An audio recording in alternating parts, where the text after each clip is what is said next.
and girls, Nathan here. Hopefully, you are all having an awesome week and lots of things to talk about. As always, thanks a lot for tuning in and spending your Tuesday evening watching this, or whenever you decide to watch this. If you're watching it on replay or watching it while you're driving to work, or not watching it when you're driving to work, but listening to more of it as a podcast. Just want to say thanks for tuning in to everybody. And as everyone gets online, got lots of cool things to talk about this week. As always, if you have any questions, I'm going to read out some questions from the trusty hotline over here. Feel free to flick a message over to me here. The number is 0426 887 564. So if you have something that has been inflated away recently, a glitch in the matrix that you've seen, something that you feel is an inconsistency out there in the marketplace, feel free to message it over to me, 0426 887 564, and we'll have a look at it while we're live. This message just came in from John. I don't know who John is, but John wrote in and said, "Hey Nathan, enjoy your videos. Here is a hyperinflation example for you. I was painting laundry and a toilet. When we painted the toilet, took 4 coats of white to cover the old green color. Did not want to do 4 coats in the laundry. Went online to find a paint that will cover a dark color in 2 coats. It is a Dulux high pigmentation paint. Went to Bunnings in July this year. So just in July this year in Bunnings, 4 litres of the paint was $81. Not bad, not much more than regular paint. Went back in early September to buy it when I had some time off, but it was $102. That is over a 20% jump in value of the paint. I noticed that no one's commenting on the B.Invested Facebook page. Normally everyone's in there typing something. Can someone just let me know that it's working, and I can see your messages? If not, we'll wing it, and I'll have to not read your messages. So doesn't look like I can get any messages this evening from a B.Invested Facebook page. That's the first one. Once again, guys, if you do want to flick something through, flick a text over here, 0426 887 564. Actually, I can see your messages coming through. Thanks, guys, to know that we're all online and watching. So next one, I'm just opening these messages as I am with you guys. Hey Nathan, what about these relaxation of the restrictions, except to places of worship, all part of the conspiracy to build on a communist state, on top of the economic restructure currently underway, using a virus as reasons as a complement of an unofficial polity of state atheism. This one's pretty deep. I might keep that one for an offline for a birch feed, but look, there's some really interesting things happening out there. One thing that I realized this week, on some of my people that I view on the internet, on different sort of media outlets, information is being censored, controlled. People are being banned. I know about 6 or 7 people that I follow which have been deplatformed recently. They've lost their YouTube channels and whatnot. It's good to be able to follow those people on different sort of platforms. So there's platforms such as BitChute, DTube, Library, LBRY. There's all different places where you can find these people. Information is being censored. It's going to become harder and harder to get access to critical free thinking information. If you do want to get access to this information, or you do care about your family and friends and want them to get access to it, I will continue to share these people's content via Birchfeed. You can register, it's free, birchfeed.com. So getting on to the next one. Got a message here from one of our viewers. My husband found his very old money, his late father's belonging, doesn't make anything about it. Am I rich? And it is a mark, German mark. So if anyone wants to know how World War I was started, do a bit of research into Germany economy and understand how their currency was destroyed. And you could retire. It said that you could retire on 50,000 German mark in the 1920s, say 1920. By 1923, the money had lost its value, that you could retire 3 years prior on 50,000 marks, which would be like having $5 million in the bank account.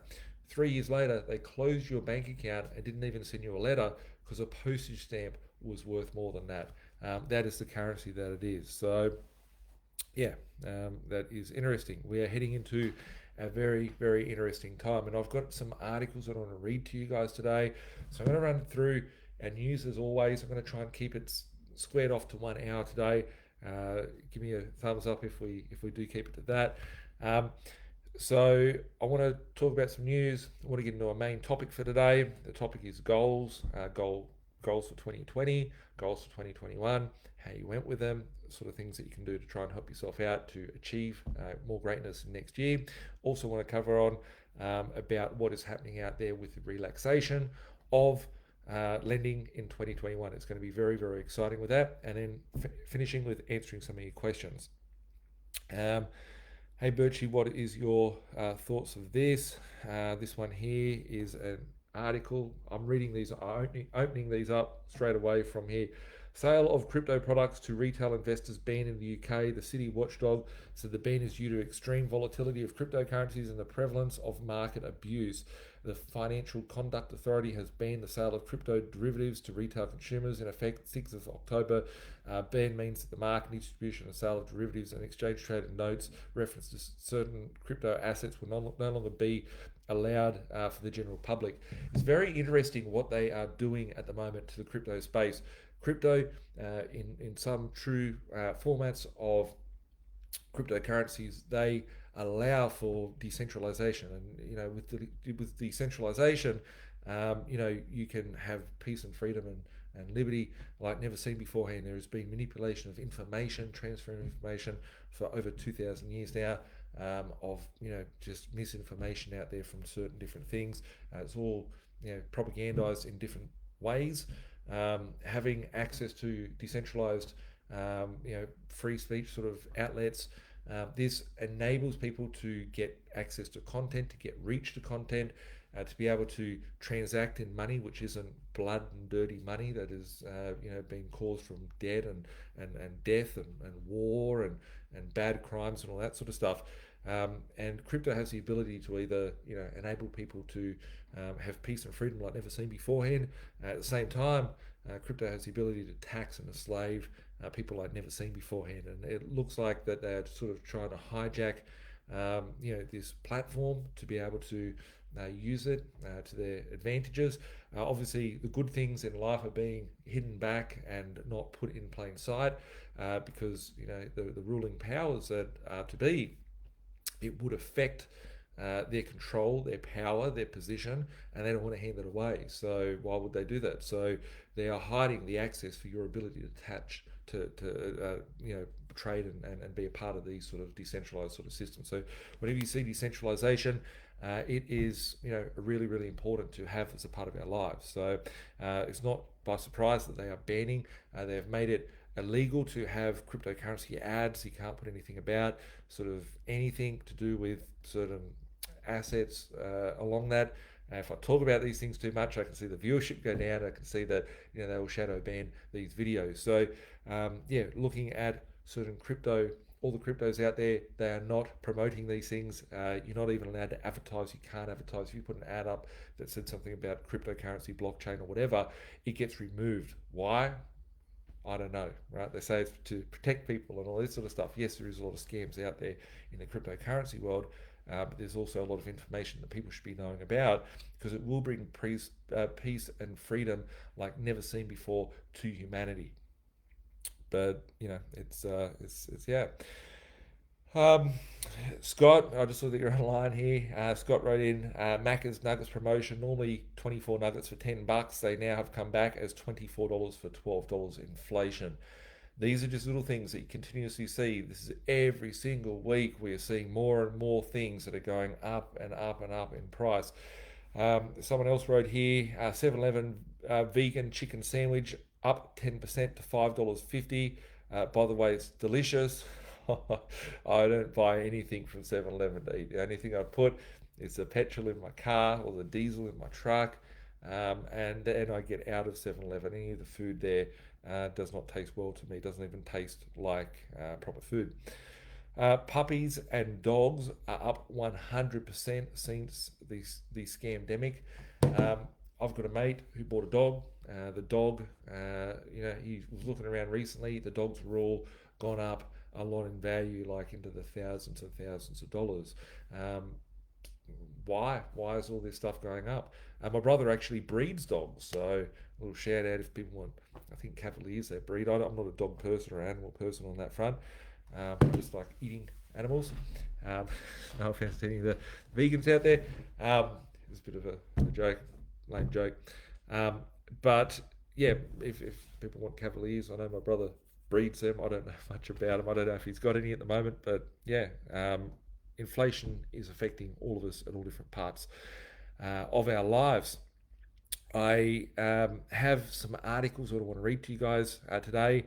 Probably one of the most notable ones is about something that came out at the IMF the other day, and this is some evil, sick, twisted, demented people. It has a .org on the end of it. You can go to the IMF. I posted this link. You can go research this one. This one here is probably the most breaking news that we should be looking at. Importance for us to understand what is happening to our lives, to our liberties, to our freedoms, and how we're being rolled from these communist, totalitarian, fascist institutions and groups of people. This one goes on to read, this is from directly from the IMF website. The heading says, a new Bretton Woods moment. Bretton Woods Agreement was the agreement um, back in 1944. 44 people got together and put together the Bretton Woods system. It was a different form of money. That went out the window in 1971 when we went from the gold standard, which made gold legal. The Bretton Woods system went straight out the window, and we went to a debt and death paradigm of the petrodollar, basically backed on oil and petrol contracts, and it made the US dollar the base currency of the world. There was something that I spoke about, and I spoke about this 3 years ago in the B.Invested mentoring program, Raw and Uncut. If you watched that and were part of that, you are very, I guess, blessed to see this before it happened. If you haven't seen it, you can get access to it. Speak to my team. It is on demand. Um, Looking at what we spoke about then, what we spoke about, I actually put it out there in around March this year. I said to watch out when we see our currency start to crack and fall apart and crumble.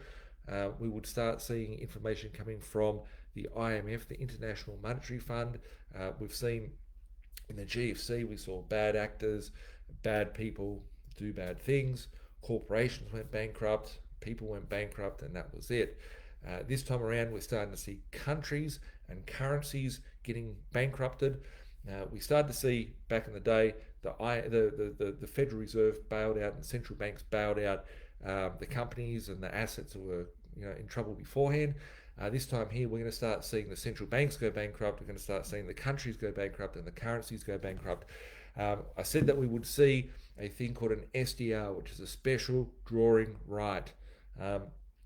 Special drawing right is a financial instrument they use, and this would come from the International Monetary Fund, the IMF. This is very, very scary that we are seeing this come out, because this is much faster than what I would have expected. There's lots of laws that are being passed around the world and from central banks saying that we'll be entering into a digital currency at the end of 2020 and the start of 2021, meaning that we'll be heading more to a cashless society. And it's just their grip to try and control, tax, and enslave humanity, as much as they can. So, looking at this article, this is the entry to the SDR, special drawing rights. It's called the New Bretton Woods moment. You can go and check out this article. I did post it in Birchfeed the other day. I did post a lot of videos about this. This is very, very ritualized. Starting off with point number one, it says introduction, a sisterhood and brotherhood of humanity. Right, that sounds like a one world sort of government. Who's watched Demolition Man from the 90s, and you got what is it, Sylvester Stallone and Wesley Snipes in it.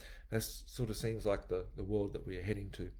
The sisterhood and brotherhood of humanity, right? There's nothing about God in there. There's nothing about humanity in there. It's a sisterhood and brotherhood, right? All coming together. And it goes on to read. I first want to thank Dr.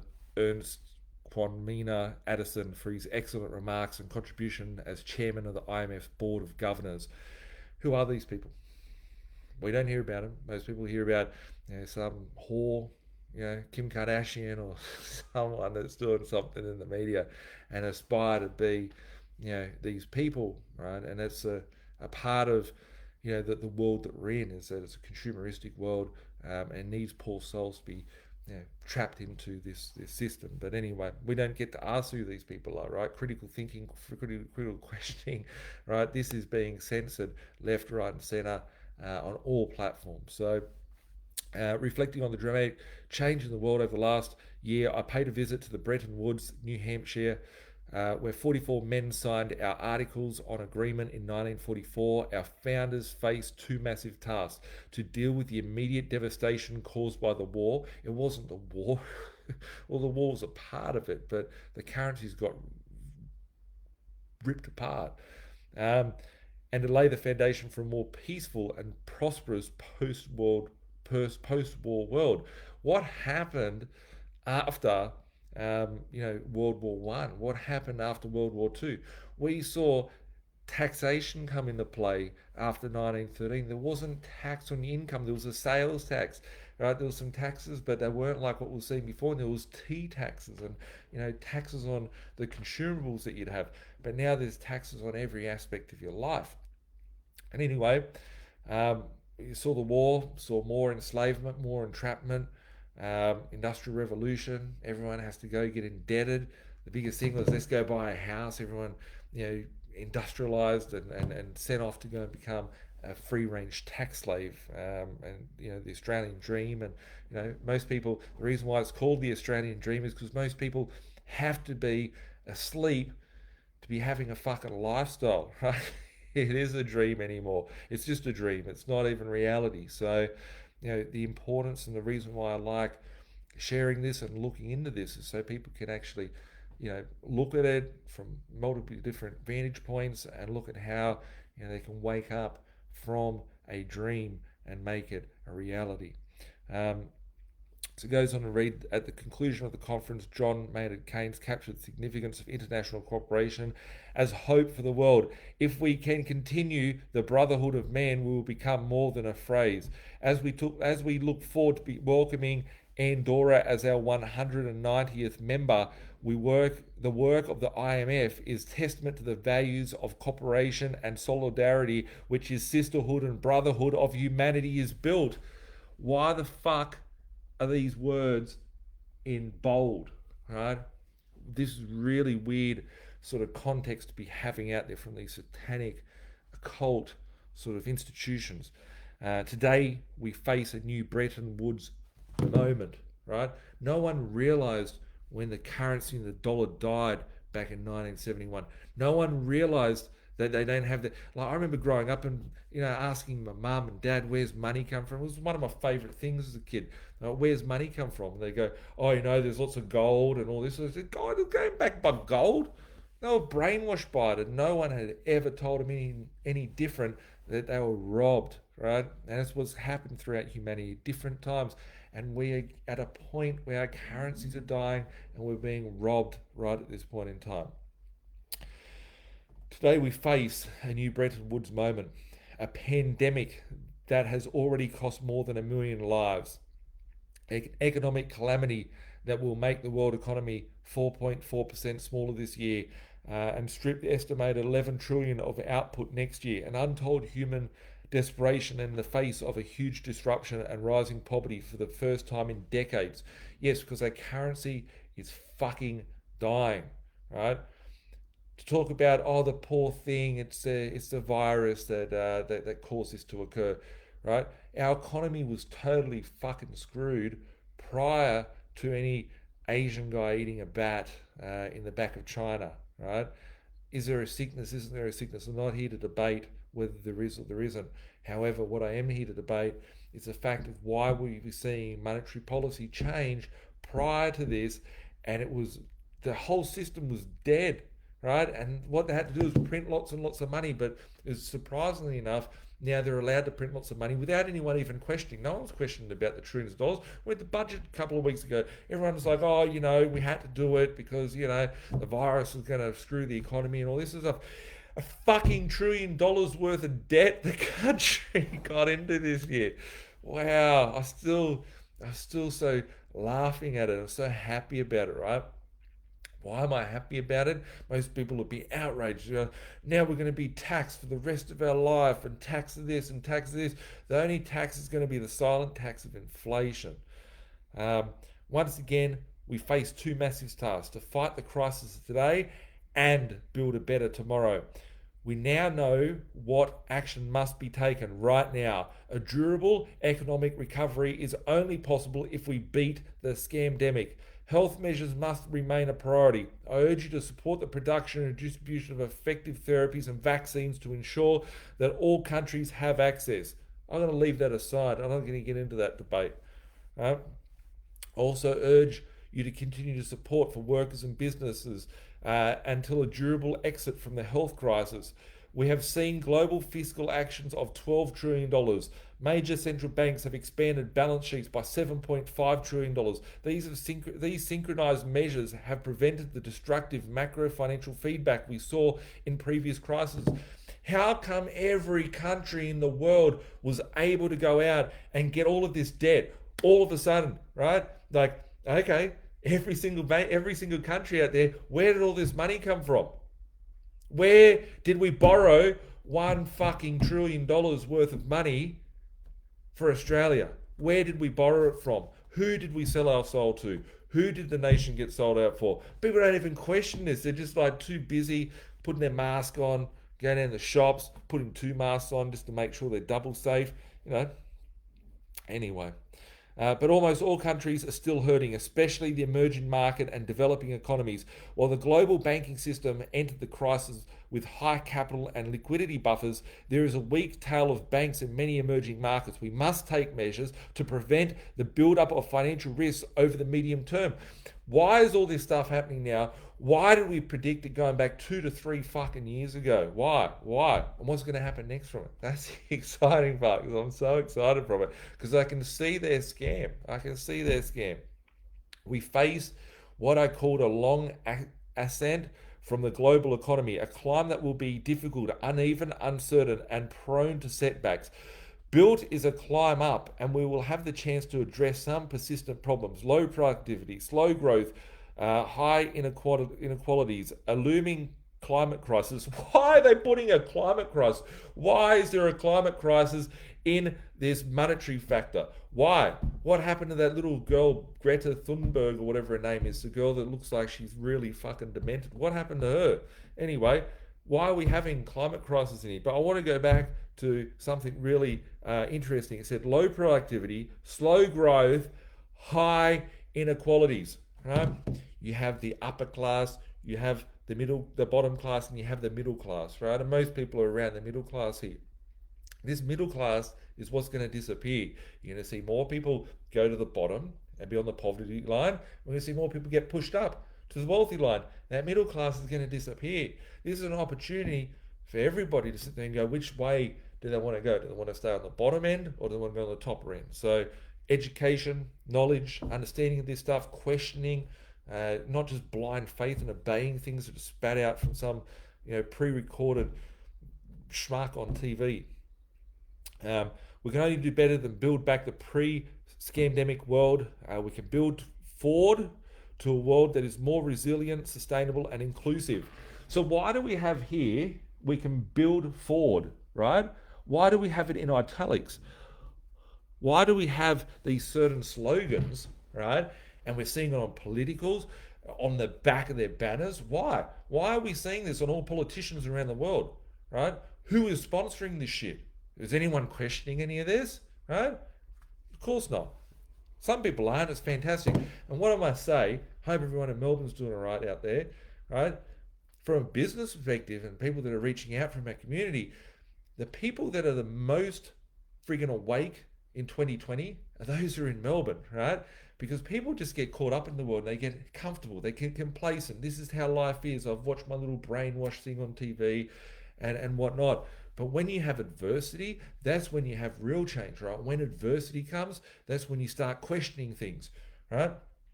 You've got people in Melbourne that are like, this ain't right, you know? Some people are just brainwashed down there, but most people that are watching this are sitting there going and questioning, you know, this doesn't sit right. What can I do? What is it, right? And that is where you should be questioning, just constantly questioning, not being paranoid, right? I'm not paranoid. I just look at it and I laugh. I'm like, fuck, I can see what their next move's going to be, and finding out what the next move's going to be is what gives you the power to be able to take that move and capitalize on it.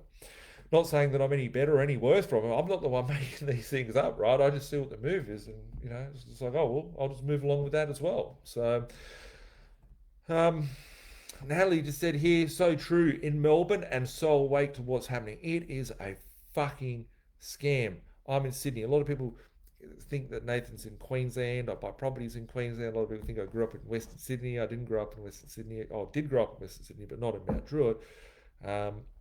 Bought properties out there. So I'm in Sydney, but I just see so much, people from Melbourne that are like, and it's really cool, right? It's really cool to see that people are not just accepting this crap, right? This is World War III that is going on at the moment, right? There is none of these fellas out there, right? They're a rarity on the street. No one has that, right? This is just by, propaganda, brainwashing, and leading the poor and the sheep people, off to the slaughterhouse. Looking at point 2 of this IMF article, building forward. 3 imperatives. How? I see 3 imperatives, is what it says in here. First, the right economic policy. So what do we need for the world? For a new world, right? What was true at Bretton Woods remains true today. Prudent macroeconomic policies and strong institutions are crucial for growth, jobs, and improved living standards. Who organises for these large institutions? Who chooses whose institution is right for critical growth? Who fucking chooses this? Really? Really? Goes on to read, one size does not fit all. Policies must be tailored to individual country needs. Support remains essential for some time. Withdrawing it too early risks a grave and unwarranted economic harm. The stage of the crisis will determine an appropriate shape of this support. Generally broader, earlier on, and more targeted countries begin to recover. Strong medium-term frameworks for monetary, fiscal, and financial policies, as well as reforms to boost trade, competitiveness, productivity. I could read this all day, but just got to read into the most important part. The fund is proving debt relief to its poorest members, and with the World Bank, we support extension of the G20 of the Debt Service Suspension Initiative. When you read these things, right, I failed every grade from kindergarten to year 12 in this 12-year indoctrination camp, but I actually realised someone brought it to my attention. It's actually 13 years you send your kids to school. I can't even count because I'm so fucking stupid from being indoctrinated in this camp. But I didn't read these things, right? Look at when you read these articles. Like, some of them in bold, some are in italic, some are sitting there with a capital. This here says the Debt Service Suspension Initiative, DSSI, right? The Debt Service Suspension Initiative, right? What are these things? These are new little groups that we've got out there. These are new little government or special little clubs that we're not allowed to go to, right? Beyond this, where debt is unsustainable, it should be restructured without delay. So let's just read this, right? Let's just be very fucking clear, because sometimes when I swear, right? Sometimes when I swear, it's not because I'm angry. This is what I'm trying to get the message through. It's just the tone and the persona, because I have to share that, right? Beyond this, where debt is unsustainable, it should be restructured without delay. Every country's debt is screwed, right? We're going to see the collapse of our currency. How are they going to do this? They're going to make special drawing rights. They're going to make a one world currency. They're going to screw the system. They're just going to blow it up, but not before printing straight through it. Not before printing straight through it. We should move towards greater debt transparency. What? Digital currency? Um, what sort of biometric scanning? What sort of social credit system are we working towards? We should move towards a greater debt transparency and enhanced creditor coordination. These are in bold: debt transparency and creditor coordination. Keywords. I'm encouraged by G20 discussions on a common framework for sovereign debt resolution, as well as on our call for improving the architecture for sovereign debt resolution, including private sector participation. I want to ask you guys, right, just first and foremost, who has fucking seen in any mainstream media anything about this satanic cult organization, International Monetary Fund, which owns the central banks around the world, which owns our governments? You think, oh, we're going to go to vote. We've got that chick with the horse face in New Zealand, or we've got some bloody scammo in Australia, or whatever the case may be. We're voting for them. You're not. They're just puppets. You've got these institutions to control them. Where's Scammo helping everyone in Victoria at the moment? He's not, right? Because he has no jurisdiction there. Get out, right? And it's just obvious, right? It's just obvious. The currencies are fucked, right? And it's really cool. I'm so happy to be alive right now to witness this. And I loved it. And I'm going to talk about what's going to happen with the debt next year very shortly. We're there for our member countries and supporting their policies, and policies must be for people. My second imperative. To reap the full benefits of the sound economic policy, we must invest more in people. That means protecting vulnerable. It also means boosting human and physical capital. So human capital is people. People, human capital. Anyway, protecting the vulnerable, boosting human capital and capital. Physical capital underpin growth and resilience. That word I can't say has underscored the importance of strong health systems. Rising inequality and rapid technological change demand strong education and training systems. What? Indoctrination to increase opportunity and reduce disparities. So we're going to have communism where everyone's the same, right? Is that where we're heading? Communism? I ain't going on the bottom end of this, guys. I know what I've got to do. What I encourage everyone else to do is to educate themselves in this stuff. Accelerating gender equality can be a global game changer. For the most unequal countries, closing the gender gap could increase GDP by an average of 35%. Of course, right? Don't let the mother be the mother and look after the children. Send her out as quick as we can. We need a new tax slave to pay down some of this debt for our communist system. We need more human capital. Let's get the wife on board, right? Soon they've got the husband out working, paying the taxes. They've got the wife out there working now, paying taxes. What are they going to do? Fucking at school, right? 5-year-old, they'll have them fucking working at school as well, paying taxes. Come on. Anyway, and investing in our young people. Investing in our young people is for our future. They need access to health and education. They also need access to the internet because that gives them access to the digital economy. Did you know, right, that if you were to use such things such as Bitcoin or other sort of digital currencies that are fully decentralized protocols, not the scams, like 99% of cryptocurrencies out there are a scam and they won't last much longer. If you were to use a protocol, it gives a child in Africa the same opportunity as an adult in Australia or in New York, right? It actually it levels the playing field. So we've got opportunities like never seen before. I think it's about a third of the world, or about half the world, doesn't even have an identity. Right? They don't even know, what date they were born, where they were born. There's no records of this sort of stuff. Cryptocurrency could do that. Whatnot. Got lots of people message me. So yeah. What else we got here? Digitalization helps with financial inclusion. Right? Talked about it for a long while. Digital illusion of wealth. They're going to crash this economy, crash this currency, and give us a digital sort of currency that you've got to sign up to, sell your soul for, and get access to it. Digitalization also helps with financial inclusion as a powerful tool to help overcome poverty when everyone has to get food stamps flown in for opting into this system. Might be an app on your phone, might join your digital license, or is it the RTA or whatever the fuck they want to call it today, and looking at the sign that says you can use your digital license. I don't even want to use my license that I've got already, but let alone have a digital one where you can try and attach some more crap to it. Now, just as the pandemic has shown that we can no longer ignore the health precaution, we can no longer afford to ignore the climate change, my third imperative. Who is the agenda behind this? And that ain't a play on words either, guys. The world, we focus on the world climate change because it is macro critical, posing profound threats to the growth and prosperity, and also people critical and planet critical. I'm not saying that we shouldn't look after the world that we live in, right? But it's just interesting the agendas that get thrown around out here.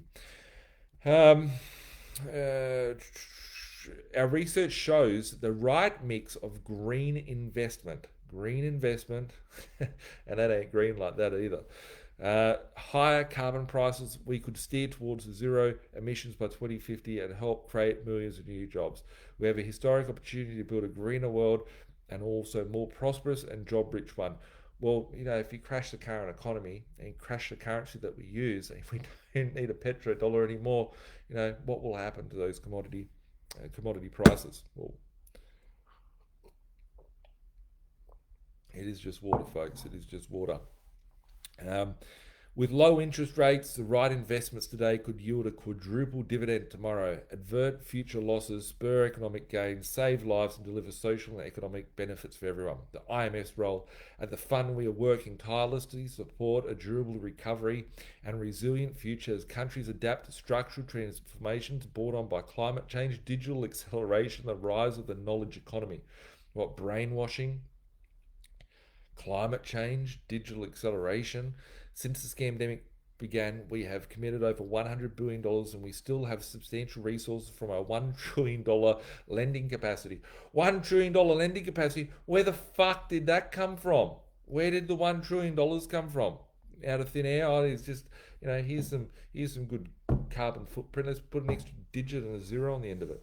We will continue to pay special attention to the urgent needs of emerging markets and low-income countries, especially small and fragile states, helping them to pay doctors and nurses and protect the most vulnerable people in parts of their economies. Our unprecedented action was only possible thanks to our members' generous support, doubling the new arrangements, right? I encourage you, just be very careful when you're reading these things. It says here, generous, thanks to our members. Who are our members? Who are our funders? Generous support. What are they doing? Supplying digital identities to people, supplying data, supplying your DNA when you shove that shit up your nose. Anyway, doubling of the new agreements. Why is new agreements in capitals? I don't know. I don't write a sentence and put new agreements. I know my lawyers do. They write that in there because they're putting in some technical shit in there, right? So I'm just questioning, why is there a new agreement? To borrow in capital. Why would you put in the middle of the sentence? It looks like someone that didn't go to school wrote this, right? However, what is it alluding to? Maybe someone gives some good feedback on this, right? And a new round by bilateral borrowing agreements preserves this financial firepower. Members also stepped up the essential contributions to our catastrophic containment and relief poverty reduction growth trusts. These are all, all little things. I notice that people sometimes put into Instagram there that they'd like to request to be in the live video. I think maybe we can, have people hop in the videos, and that's something I want to get onto shortly. I need to test it out, so I will do that shortly. Not today though. This has allowed us to support low-income members, debt relief, and triple our concessional lending. We are engaging. Who are they lending? Where do they get the money to for lending? Where does this money come from to lend? They're lending to everybody. IMF staff working day and night have been magnificent in the crisis. My sincere thanks to them and my management team. My deepest appreciation all to our executive directors. They've been there every step of the way over the last 6 months. Busy time trying to roll the world of everyone's bloody souls. Anyway, for the conclusion, seize the moment. The best memorial we can build into those who have lost their lives in Christ is the words of Keynes. Um, the bigger that bigger thing, building a more sustainable, equitable world. Our founders did it. Now it's our turn. This is our moment. Now is my pleasure to introduce my friend and great partner, blah blah. And that is one scary looking lady. Go read it. Go research what happened with the Bretton Woods moment at the IMF. Right, this is our currencies getting completely unhinged. We're getting it's happening. Right, it's happening very very quick. Are we going to see our currency disappear this year? I don't believe so. I never would have expected to see half the shit we saw in 2020. Right? What's in store for 2021? I think lots of cool things. Right? I will talk about that in a little moment. There was an article I just posted very similar, reading the Great Financial Reset, IMF managing director calls for a Bretton Woods moment. There's articles out there, but mainstream ain't commenting on this stuff. So I feel like I've had a bit of a rant today, and it was fun. I actually think that we'll start seeing in early 2021 um, the virus start to disappear. They'll be like, oh, look, things are starting to get under control, right? As soon as a digital dollar is starting to be released and rolled out, right? Let's start to see. Let's question, right? When we start seeing the news disappear, oh, everything's sort of safe. You can go back to normal. See what changes have occurred, right? What has occurred since life wasn't normal before, and we've got a new normal here. Um, I believe that we're going to see. I've made a few little notes here of some of my views and my opinions, and as always, like no financial advice to people. I think we're going to see a digital dollar. It has been slated around the world that we will see a digital dollar from the start of 2021, 1st of Jan. I think we'll start seeing, the digital dollar rolled out. Some more stimulus packages come through. I think between January to March next year is going to be really, really terrific with some interesting things coming out. Um, yeah, one other thing to also think about: who's upgraded their phone lately, right? And someone upgrade that little app on their phone and agreed to it. Anyone realizing that you've got a little yellow dot in the top of your phone when you're on a phone call? Um, what is that? Right? It's recording your conversations. What about if they use the biometrics of your voice? Who thinks about when they're on their banking apps and they have to do the voice confirm their identity? Right? Your voice has a fingerprint, just like your fingers, just like your retinas.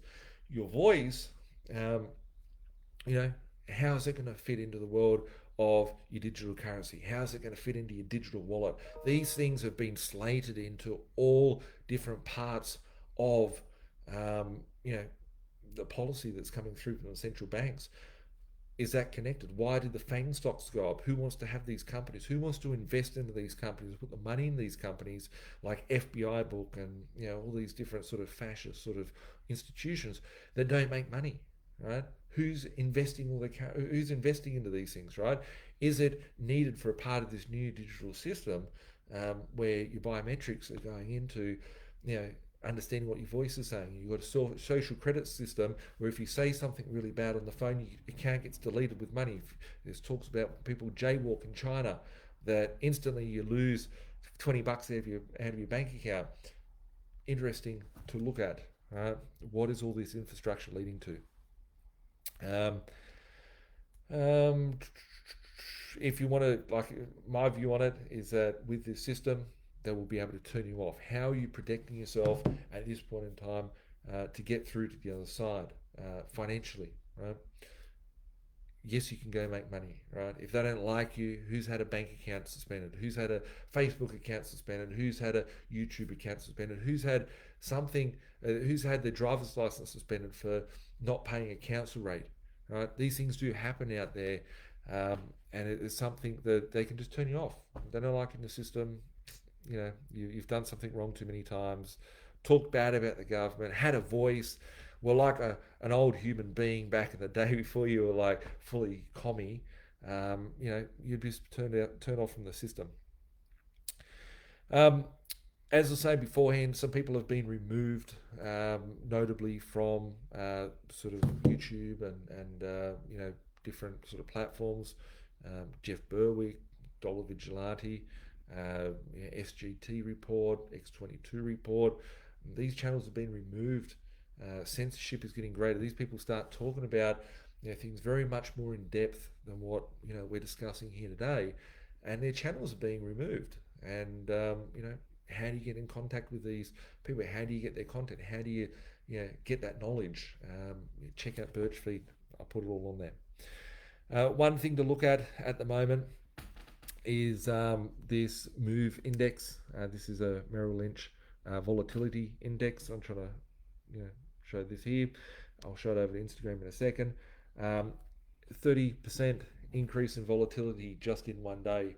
Why did that increase in one day? Surely it's not as bad as what it was back in March.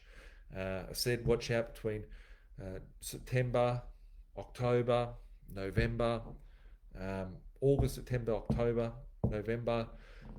Stock markets could be volatile and all that sort of stuff. We've just passed through 33 years of Black Monday, where the stock market's crashed. The wheels are falling off this cart. There's manipulation. Someone's had their leg blown off. They've got duct tape holding it together and put them on crutches as they keep walking. And they've got their arms sticky taped and stapled together. It's Halloween coming, folks, right? And those zombies that are out there, that is half of the economy. Looks like those people get dressed up for Halloween, right? What can go wrong with that? What can go wrong with an economy like that? So, anyway, on to some lighter stuff. Tonight, I want to talk about two things. I'll start off with lending, responsible lending. A lot of people are writing in, asking me about, what will it mean in March 2021 when the government have said that they're going to relax lending. How is it going to improve one's position? We're going for a blow off top here, guys. We're going for the mother of all booms, right? This is the roaring 20s of the 2020s. We look back in the 1900s, around when the Great Depression was on, and this is nothing like the Great Depression. This is very, very different to the Great Depression. They have a printer that goes, it doesn't even have to do that anymore. They just add digits to the end of it. This is going to be an inflationary depression. How they're going to inflate it away, what has happened in this year. Let's do a little bit of a recap on that, and how will this affect. So some of the questions is, that I've got here are, what are the benefits of the banks, and what are what's the benefits and pros and cons of them removing the restrictions on lending. Back in 2004, 2003, pre-GFC, the reason we actually saw a property crash in Sydney pre-GFC, and the reason being is monetary policy got too tight, the cost of funding went right up. It was a sad old state out there. A lot of people don't even realise, like when I was buying properties back in 2003, 4, 5 and 6 and 7 pre-GFC, interest rates were fucking 9.5%, nearly 10%, right? Oh, back in the old days when I was young, right? That's where interest rates were. Right? People could go bankrupt. Today in 2020, you can't go bankrupt. Well, you can, right? So before anyone sits there and tells me that I'm wrong for saying that, whoever thought you could put your mortgage on holidays for 6 months? Oh, I can't afford to pay it. Just leave it there, and I'll come and sort it out later. And then 6 months comes by, they go, oh, we'll just push it another 6 months down the road, right? Who would have thought that you'd be sitting there with a 1 in front of your interest rate, right? Here we are in 2020. Welcome to that, right? So it's a very different world to where it was before. But before GFC, before the last market, before the tightening that we saw, the finance world was very, very different to where it is now, right? We write tens of millions of dollars worth of loans every month, right? Tens of millions. I've done that for a decade for investors. And I've seen how lending changes, right? And the importance, if you guys have a mortgage, you want someone to look over your mortgage, reach out to myself, reach out to my team. We can help you structure your debt, get your debt right to take it through to the other side. when it comes down to understanding how money works and how debt works, you need to understand how the banks work. I've had so much exposure to the banks over the years, understanding, the back end policies. They're going to remove a lot of these policies. What does it mean? The pros of it means that we're going to see a lot more liquidity flow in the market. There's a lot of people that wish they could get property but can't. A lot of people, whenever someone gets a loan, right, I always realize this. When someone goes to the bank and asks, can I get a loan? People come to me, they're like, I've spoken to my bank and they told me I can get a 700 grand property. What can I buy for 700 grand? Right? Most people just get the loan and they can buy as much as they can for that money, right? Imagine how if someone can't buy a property and they go, oh, well, you can now borrow, people are going to be coming out of the woodwork wanting to get into this property. I think we're going to see a boom on that front.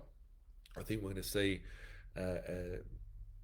people running into the market, a flow into the market, which isn't good. I'd prefer to see the market crash, to be honest, so I can pick up more stuff on the cheap. But if it goes up, then all my assets that I own will go up in value as well. And it'll have more equity, and other people have more equity, and they can go back, pull out equity, and buy some more assets. So there is pros and cons. The biggest con I believe that we'll see is that bank services will get to crap, right? The banks are becoming very, very hard to get loans approved. ANZ 42-day turnaround. That's 6 weeks to get a loan approved from ANZ with their current turnaround. CBA 2 to 3 weeks as it is. Imagine when there's more people piling into the banks wanting to get access to cheap, easy credit. What's going to happen to their service quality and their turnaround times at that point? So there is some negatives on that front. But as for the pros, I believe the pros will outweigh any of that. I think that it's an entry point to the next big boom. We are in a boom. The monetary policy changed on the 4th of June 2019 is when we saw interest rates come down.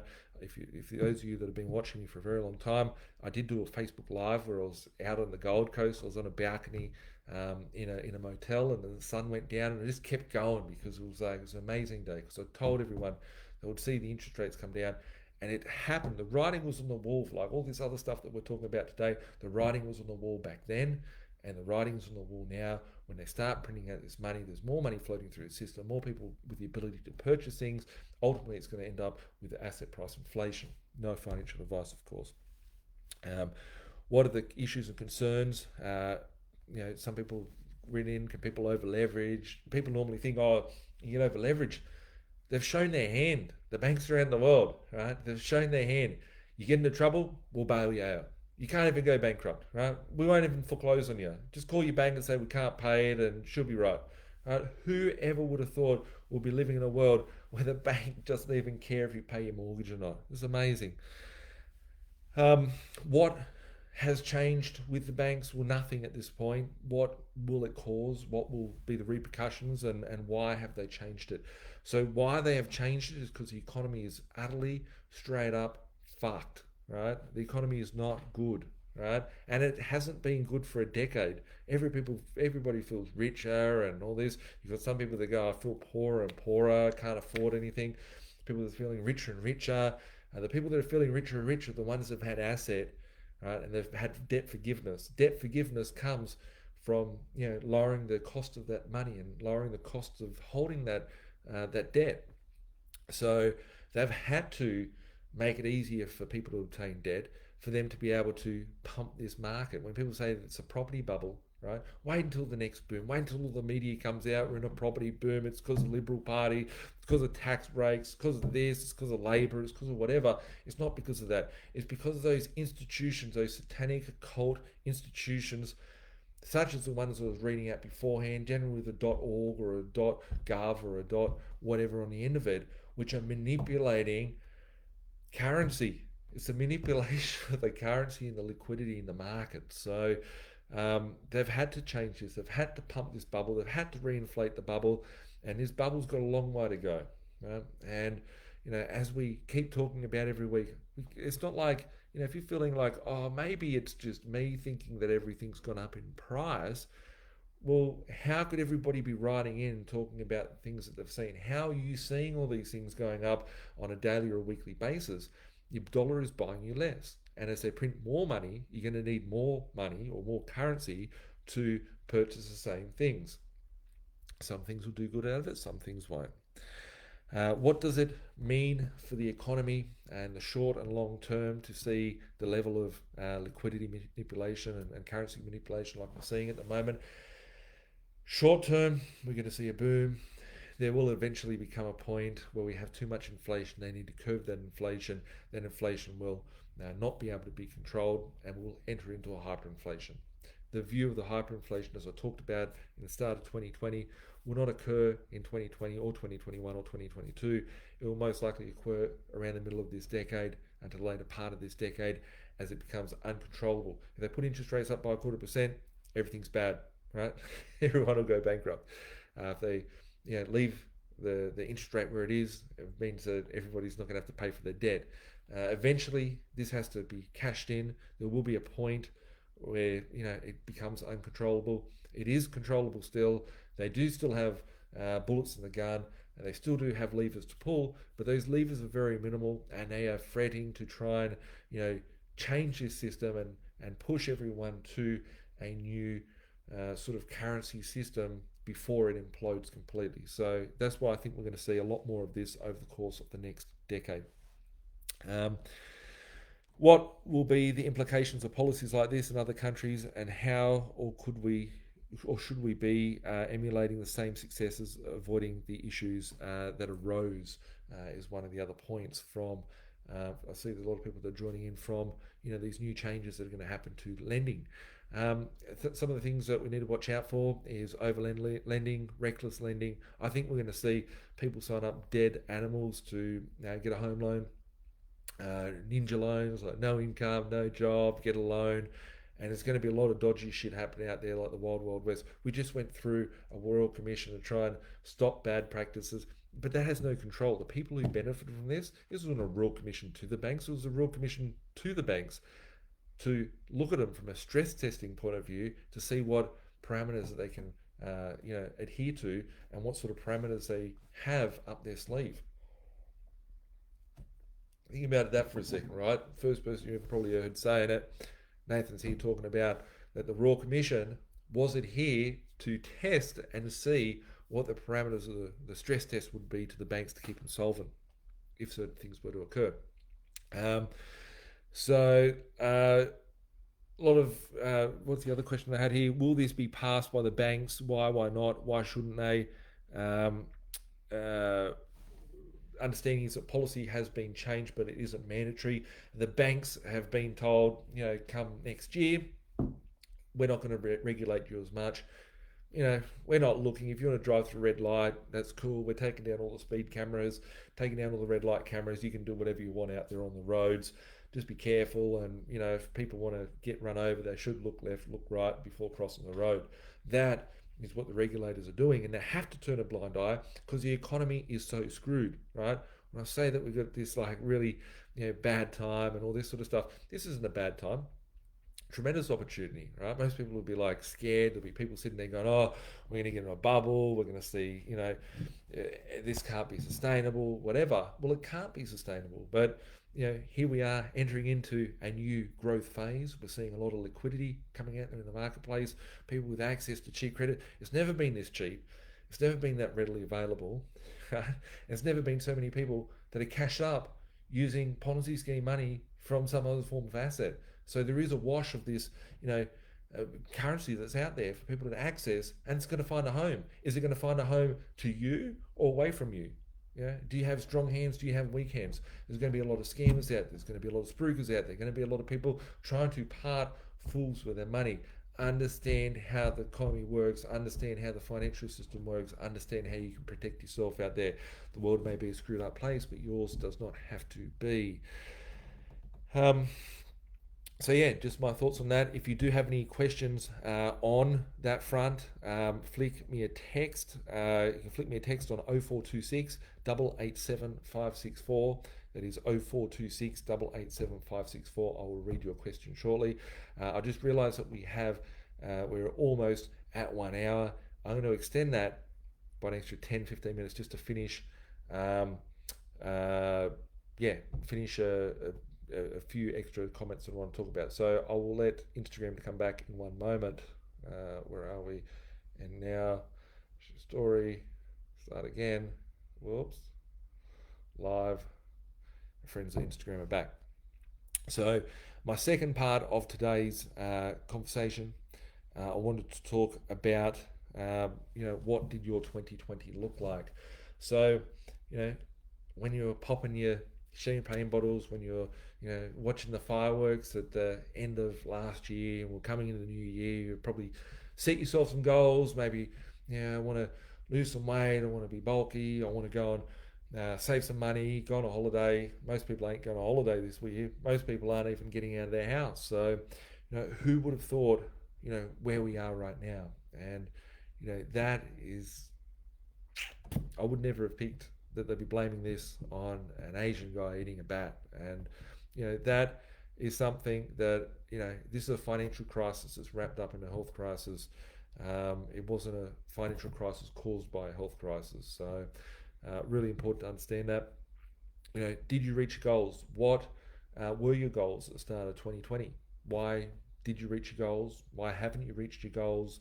What held you back from your goals? Some people have been not reaching the goals. Some people have smashed through their goals. Did you have a plan for 2020?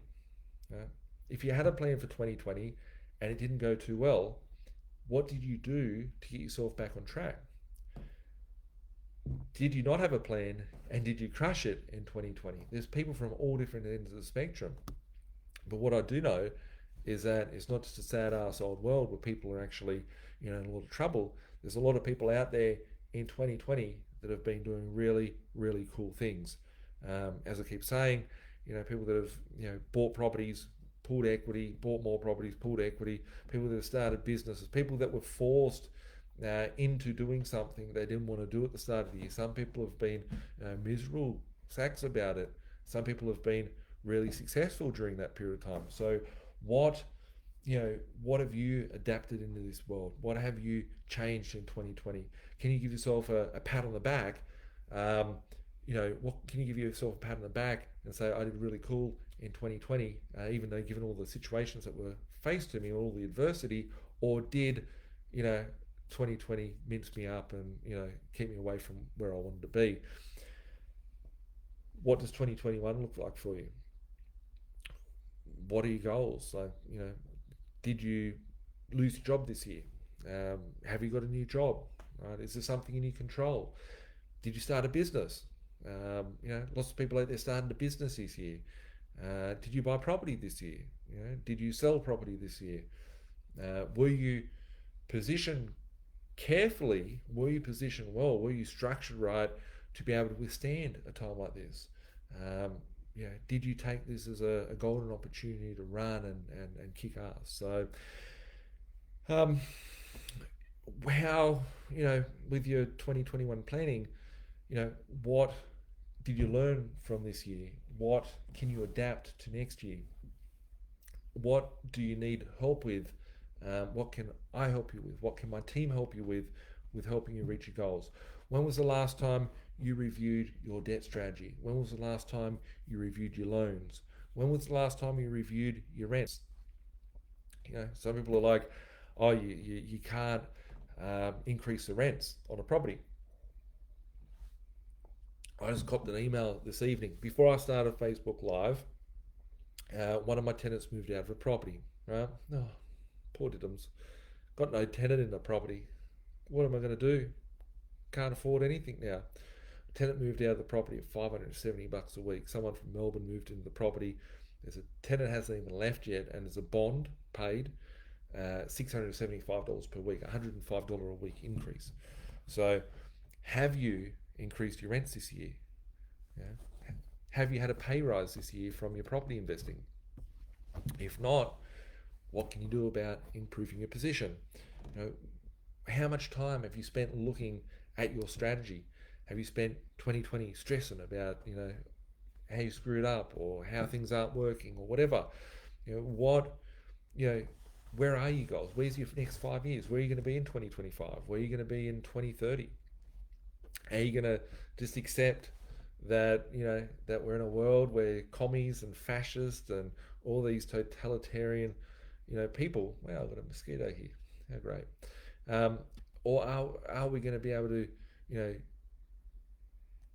are you going to be part of that world, or are you, making change for your own personal liberty and freedom? When I first started the business, be invested, live life on your terms, right? That's the slogan. Right, to your boss, where to go, right? It's expanded, right? And probably the things that I learned over the years have been, tell your boss where to go, tell the system where to go, right? Like, how are you creating, personal liberty and freedom? Talked about exiting the matrix for many years. Got a book, Exit the Matrix, right? How you exit? We are in the matrix. People are seeing now that they're in the matrix, right? People are, being red pill. They're being forced to take the red pill, but are you brave enough to see what's out there? So I guess the reason why I wanted to talk about goals at this point as well is because we're going to close off in a year. We're one quarter away. What are we? November, December. We've got less than 2 months. We've got 2 months before it's Christmas, right? 2 months to Christmas. Where did the year go? Right? I know I had a fantastic year. I had probably the best year of my life in 2020. Like, straight up, best year of my life. And I'm very, very optimistic about what is to come in 2021. The opportunities that are out there from all different areas of life are amazing. Um, are you prepared to take it? Are you in a position to? Have you got a strategy that you're gonna crush it with? So there's some of the things that you need to look at.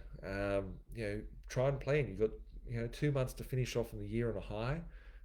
You've got 2 months to start planning for the next year, and it could be one of the best, and I believe it is and will be probably one of the only times in generations to see something that is totally life changing. There's going to be people that are trapped and taxed, enslaved and indebted to the system, become more and more commie, and people that are going to break free from that and have the ability to live life on their terms and do what they want. And this is a choice for you to be able to make those changes.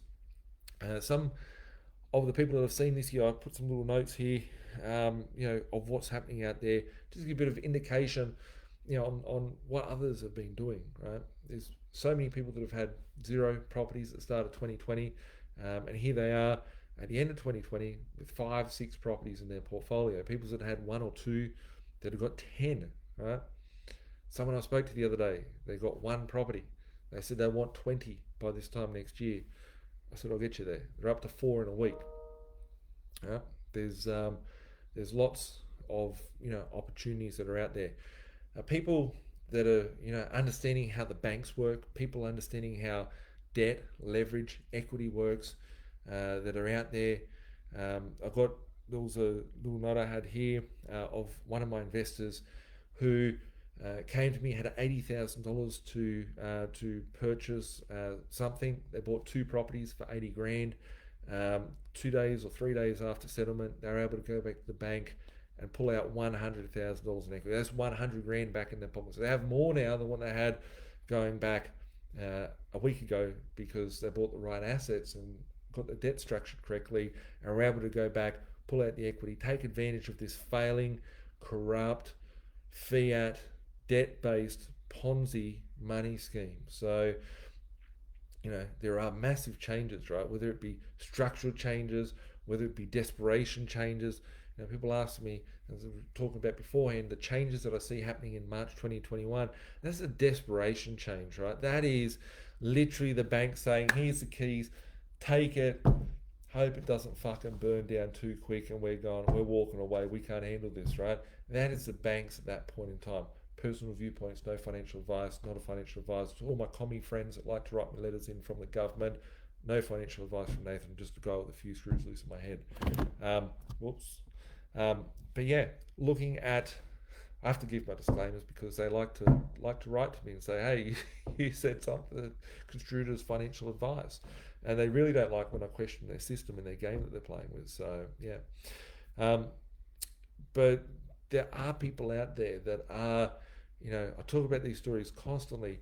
There's been people that have like really cleaned up, and hand on the chest, people that are from Melbourne are the ones that are like the most awake, right?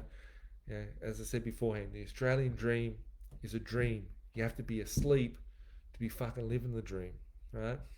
when you wake up, the opportunities there may not be nice, may not be pretty, but the opportunity is to be above the game and not trapped inside the game. So, on that note, guys, I will not stay for too much longer.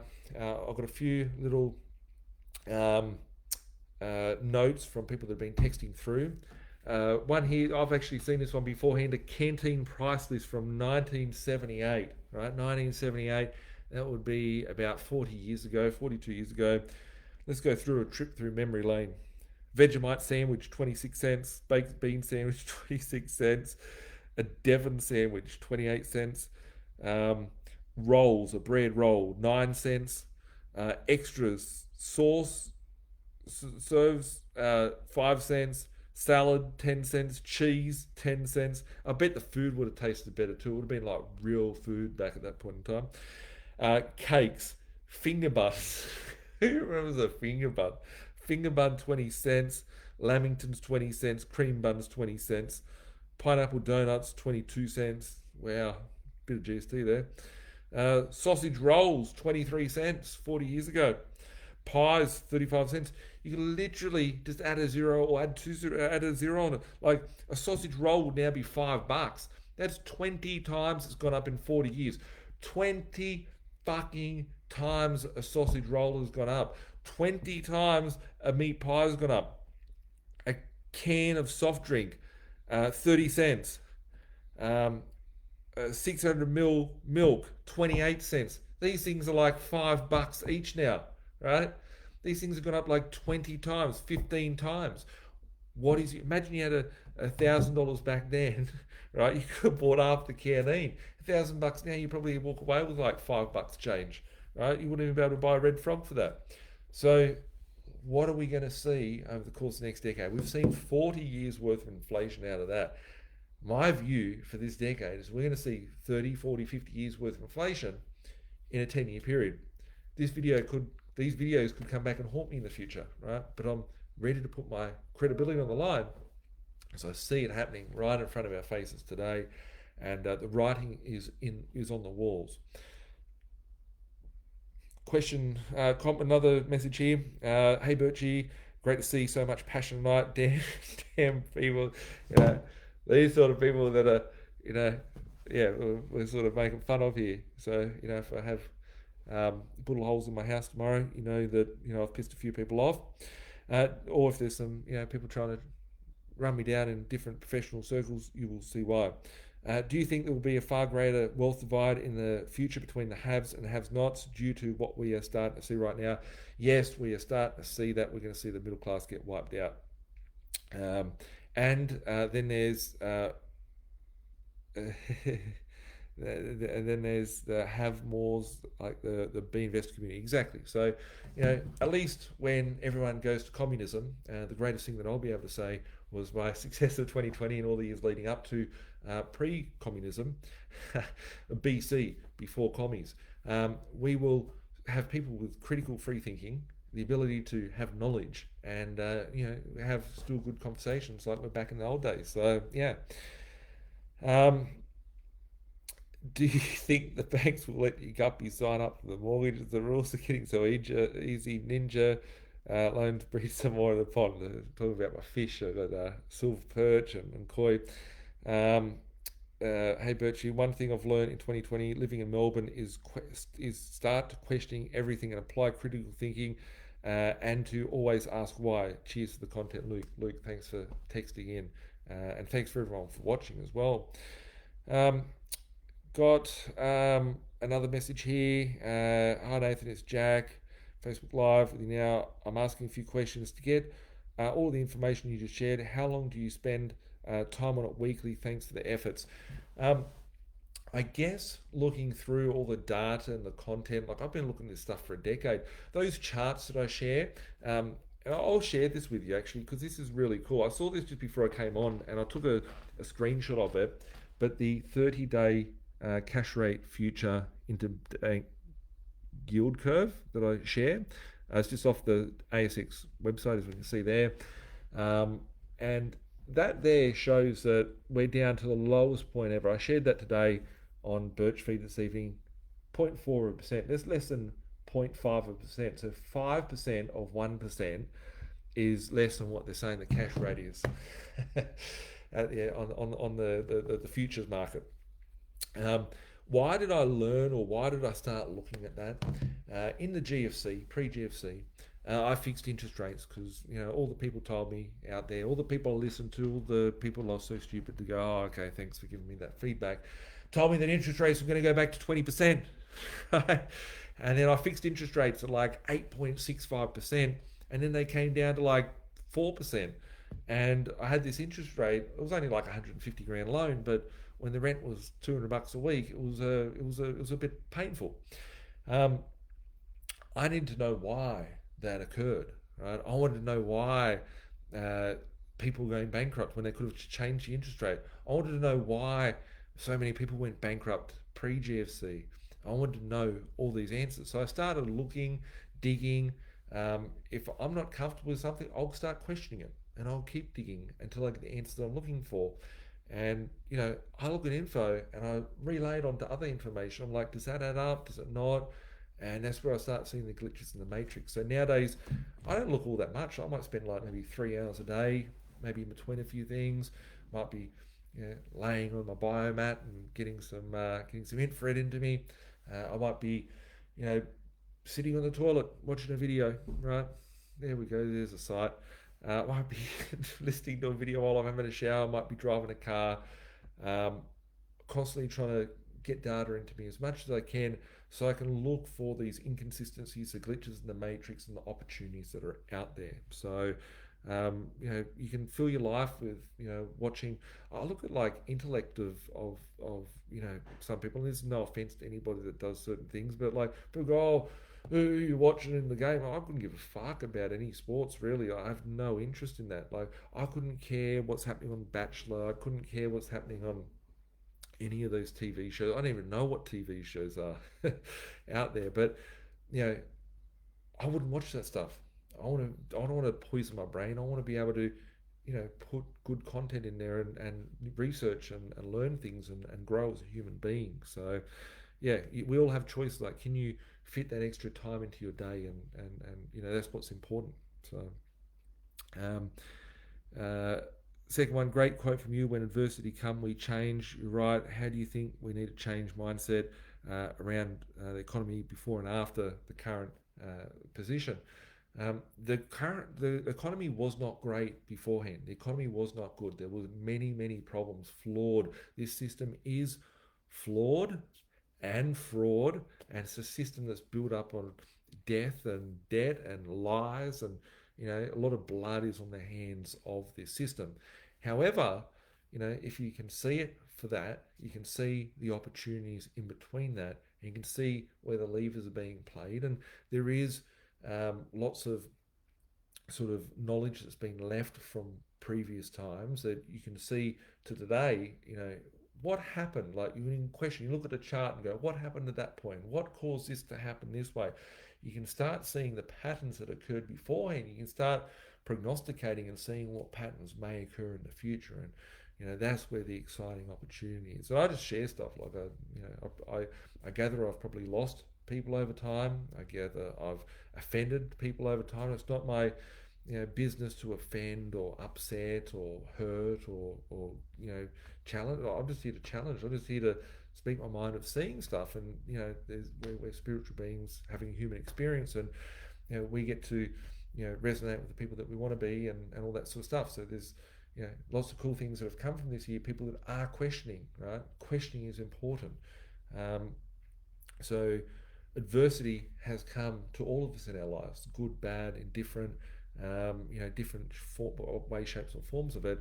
And if you think about when you've been put into bad positions or situations, you can either let the situation take over you, or you can sit there, acknowledge it, and take advantage of the situation that's there in front of you. And that's, I guess, what I encourage everybody to look at. So adversity does, bring change. So what do you do for yourself to be prepared for the next 3 to 5 years? For me, I'm trying to collect as many assets as I can. Always, if I have cash flow coming in, I don't care about cash. I hate cash. I want cash flow. So I have assets that bring cash flow in, and take that cash. I go and purchase more assets and get more cash flow coming through. I do store some of my cash flow that comes in and put that aside to have non-cash flow producing assets, which are there with easy access to be able to navigate through different sort of challenging times and adversities that do come. So it's important to acknowledge where we're at and look for opportunities in that time. Everybody's position is different. I can't sit here and say, go buy a property, you buy a property, you sell a property, you go buy shares, you don't go buy shares, especially the fact I'm not a financial advisor or do any of that sort of stuff.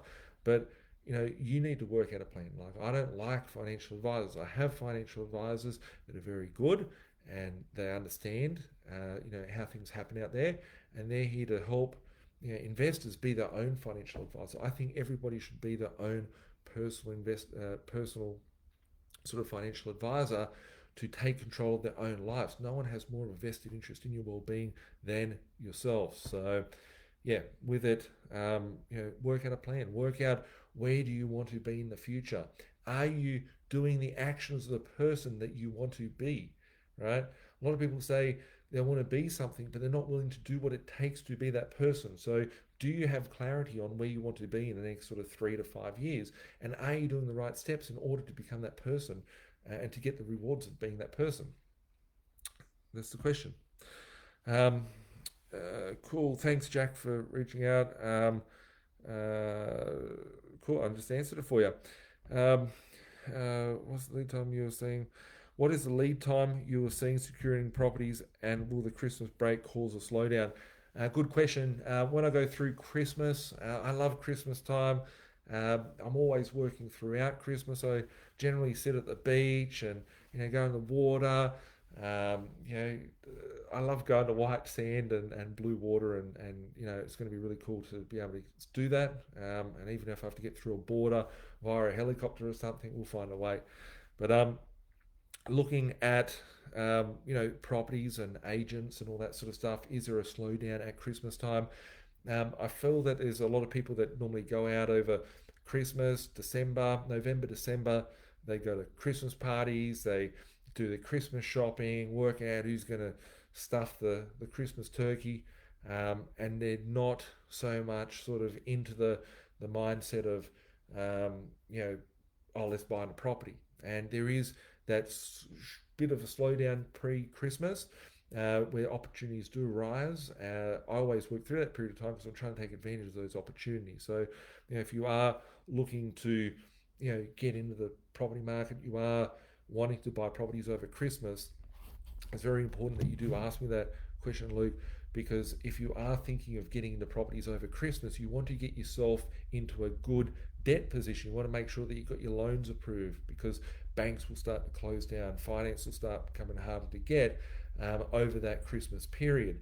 So, if you are thinking of, buying properties throughout Christmas, if you are looking at getting on top of Christmas bargains, make sure that you do have your debt sorted and your loans sorted, and your equity out, and all that sort of stuff. So if you need help in getting the loan sorted, getting equity out, reassessing your position, whatever the case may be, flick us a message, send us an email at admin@binvested.com.au, give us a buzz at 1300 367 925, flick us a private message on wherever you're seeing this stream come through.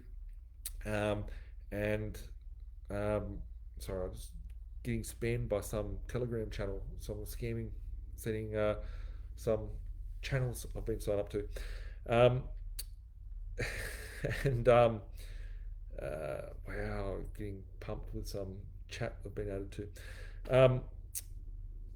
Reach out to my team and we'll be able to point in the right direction and get you ready so you can take advantage of those bargains over Christmas.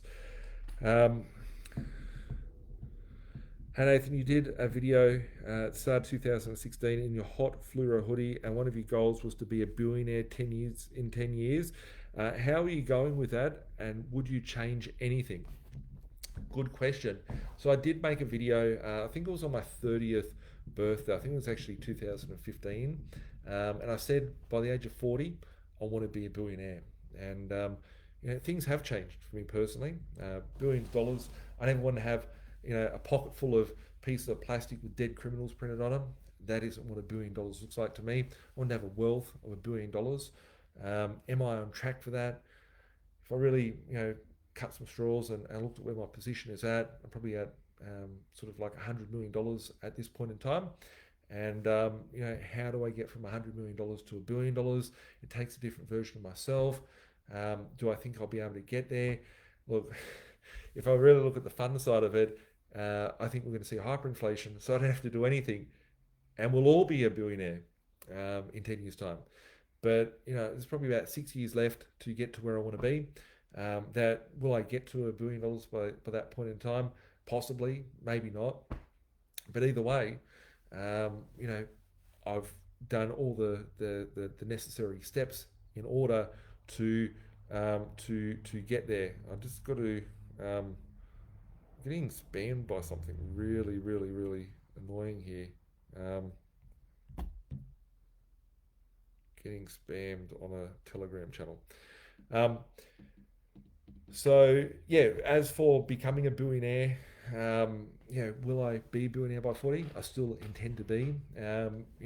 There's probably other sort of more important things that I'd wait as put value on today in 2020, like security of like family and making sure everyone's going to be able to have food and resources, and if things may go wrong. So there is a bit of you know wholesome and preparedness on that front. Food, having supply of animals and plants and all that sort of stuff, to be able to keep decentralized. So decentralization is something that is really sort of important today, which I didn't think about going back 5 years ago when I said I wanted to be a billionaire. But do I have ways to become a billionaire by the age of 40? Yeah, I'm 35 now. I've got 5 years left to get there. I've got lots of land holdings, so I own millions of square meters of land in my portfolio. I have hundreds of thousands of square meters of land in growth corridors in Sydney and still acquiring many of them. Will I get to 1 million square meters of land in Sydney? I don't know. If I had 1 million square meters of land in Sydney, I'm going to be a very big developer by the time I get grey and old, and being able to set my family up for the future when I have children one day. And looking at what could change in the next 5 years, there are multiple factors, but I've done everything I can to set myself up for that. And probably in the next 3, 4, 5 years, I want to see myself developing some of those sites and not necessarily selling off the properties that I build, but being able to hold them sustainably and be able to continue to bring cash flow through my position. So, just my 2 cents. Birchie, commie, fascist Melbourne lockdown has been effed, but more people awakening. Plus, financially, this year is fucking amazing. Increased rents, valuations jumped, and getting more equity. Cheers, Mark. Really cool, mate. Awesome to hear that you're kicking ass there. There is so many people that are doing really, really good things and capitalising on this. Doesn't matter if you're up against the wall, being forced in Melbourne to deal with certain things. There is a lot of opportunity, and that's probably the greatest humbling, sort of experience of being able to see that, witness it, and be a part of it. So, on that note, I'm just going to run through a few last questions, see if there's anything here that we really need to answer, and wrap up and let everyone go. Frank, chance of getting lending with deferred loans, took early release of super JobKeeper, but working full hours and pay. If you have taken your money out of your super, you're going to minimise your chances of buying a property and getting a loan. If you deferred your loans, you're going to find it difficult pulling the equity out. If you're on JobKeeper, you can still probably get a loan. So yeah, Gemma, some names here absolutely killing the investment game. Yes, there is some really cool results that we're seeing here in our community with everyone here. So love you on Soapbox Road. This is when you're at your best. Thanks, mate. Appreciate that. Thanks. Right, that's right again, Nate. Suddenly we have $1 trillion and we're capable of printing more. Where did this money come from? It wasn't here in the 90s, guys. It's all an illusion of wealth. It's all a scam. Um, Erkan, you woke me up. Awesome, mate. I appreciate that. Um, most of us in Melbourne wake the fuck up. Exactly. I have no power to move unless be invested to help. Work some magic. Matt, reach out to my team. Happy to help out where we can and put you on the right track. Servicing, come on, responsible lending. So that's what we're talking about beforehand. A lot of people are sitting on the sidelines wanting to take advantage of opportunities that are out there. When they do change responsible lending and remove that, it's going to, you know, show the market we're going to see a lot of opportunity, a lot of people taking taking advantage of it. Always things hilarious that politicians say from Hayden. Things hilarious that politicians say we don't have the money for more healthcare, we don't have the money for better schools, we don't have the money for better roads. Next minute we got trillions. Exactly, and that's something that people got to question this stuff. People have to question this. Their evidence is there. You can tell the difference. People say the difference between have and have nots, people whether they vote one political spectrum to the other. Now we're seeing people that either have critical thinking or don't. Right? I go through my day and I'm blessed by the fact that I speak to people with open minds, people with their own brains still attached to them because it is a rarity in this world. So it's really cool. Uh, Kim, we should not stop asking why, who beyond what we see and hear 100%. Luke, debt forgiveness. I think we may see. People talk about this thing called a debt jubilee. I don't think we're going to see a debt jubilee, but I do believe we're already seeing a debt jubilee. Inflation will make the debt irrelevant. It will be a debt forgiveness. Debt at no cost. We're sitting here at a cash rate of Australia of like 0.25%. Banks out there giving like loans at 1.9, 2.5, 2.8%. It's very, very cheap to get credit at this point in time. If they relax the ability to get credit, there's going to be a lot of people with more credit.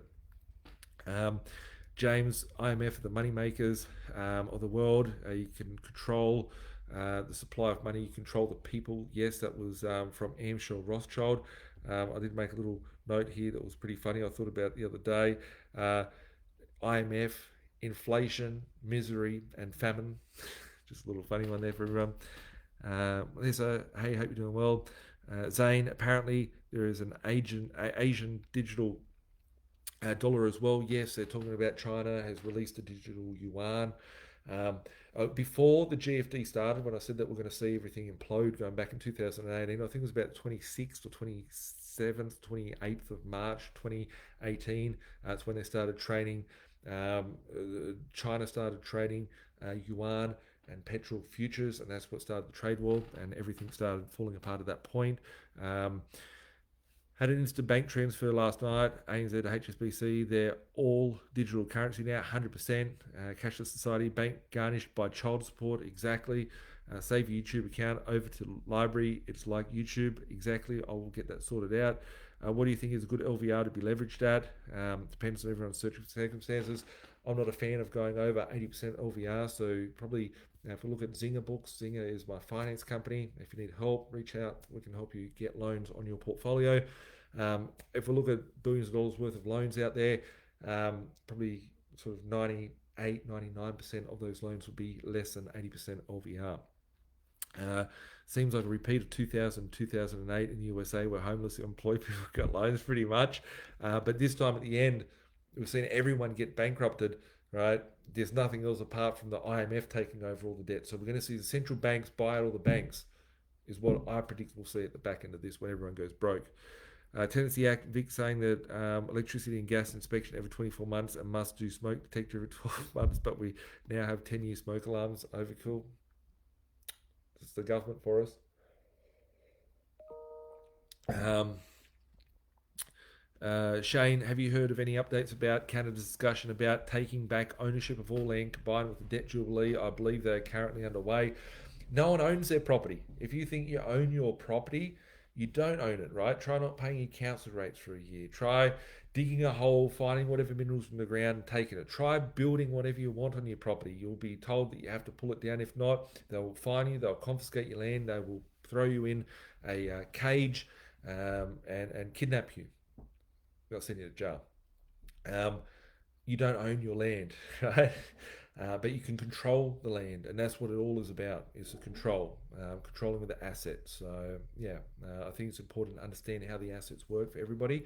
You know, a lot of people, I always see people that go, "I want to own my house outright. I want to pay off my loans and all that." Once again, to all my commie friends over at the government, no financial advice. But even if you do pay off your loan, you still don't own your property, right? You think you own your property, but you don't. You are controlled by some other extortion racket.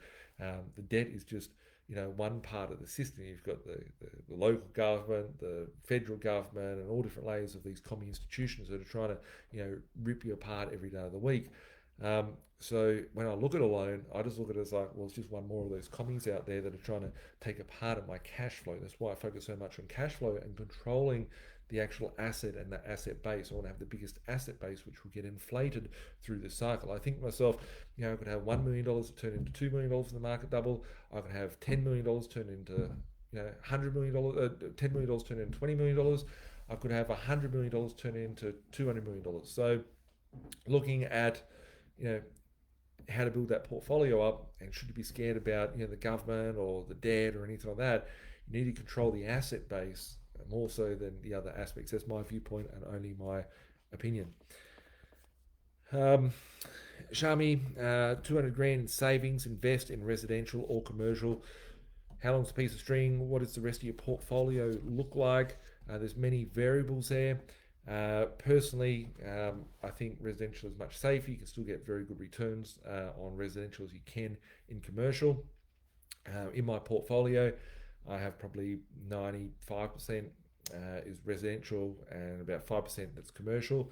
With the commercial ones, they're really, really cool, some of my coolest properties, but without having solid foundations, building a portfolio just purely of commercial, you're going to get stuck, and it's going to be a lot more harder to build that position out. So, on that note, just see here, Bell said, "Fired up tonight. Love your work. Appreciate. Love everyone watching and taking the time out of the day, the evening, whenever you're watching this, to be a part of the viewing." On that note, I've got a jet. It's been an hour and a half. Just want to thank you for tuning in.